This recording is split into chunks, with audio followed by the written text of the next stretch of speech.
Hi, it's Louise from Opal People Solutions. I have Michelle with me here, a local business owner, and she wants to explore some change management initiatives and how they affect organisations. Change sometimes has some negative connotations attached to it, but there's so many positives that can come out of change management.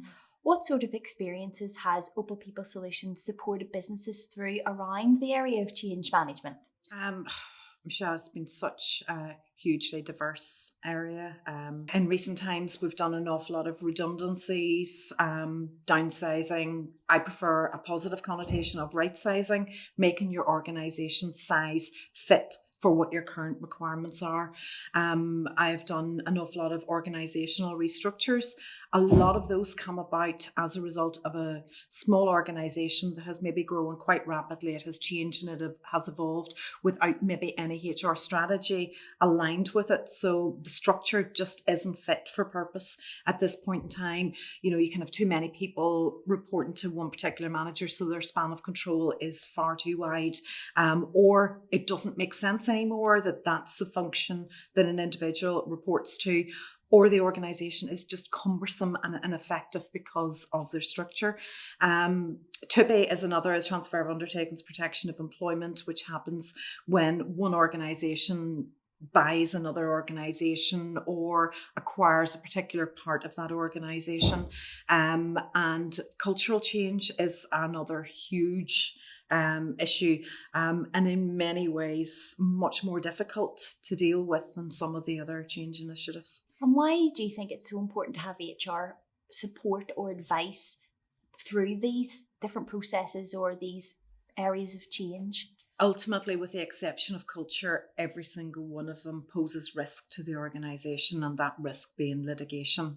So it is really, really important that proper processes are followed for those to protect the organisation against any potential litigation. And I suppose there's quite a lot involved in it, and there's a lot of people involved in it.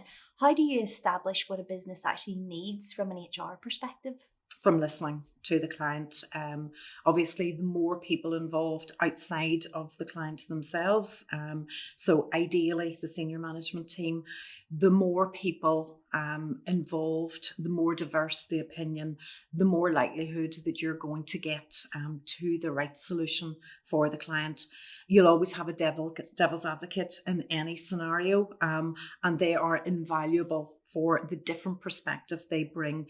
And, you know, very often we can go down one route, down another, and believe we've got the right solution. And then you get another opinion. And by discussing that, we come up with the best solution for each client. And obviously, with change management, you want to have some outcomes. So, how does Opal People Solutions substantiate the positive effects of change throughout a project or at the end of it? Or, obviously, it's probably something that's quite ongoing, but how do you manage that? Yeah. I mean, no organisation, Michelle, undertakes change management just because there's always a business reason for doing that. Whether, there are too many employees now for business, as I say before, whether the structure isn't fit for purpose, etc. So you don't take these decisions lightly. And fundamentally, the key indicator of success is that there was no litigation, that the organisation, through the work that I've done with them, I have protected the organisation from risk, from a financial risk perspective. So that is one indicator. After any change management initiative, it's really, really important to have a number of metrics.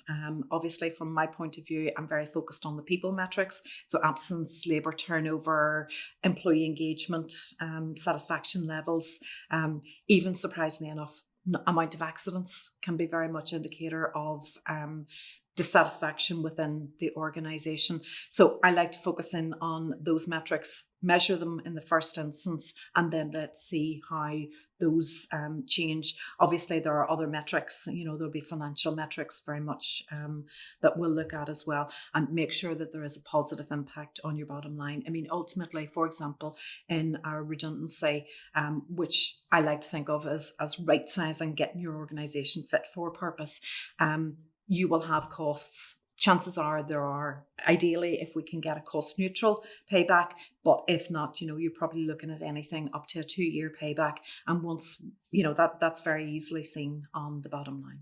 And obviously it's an ongoing process and it's not a quick fix. Can Opal People Solutions support through a longer process or an ongoing process? A lot of these processes are quite, surprisingly, they can be quite quick, in a redundancy, depending obviously on numbers. There are legal requirements for consultation periods depending on the numbers, but less than 20, there is no legal minimum period of time.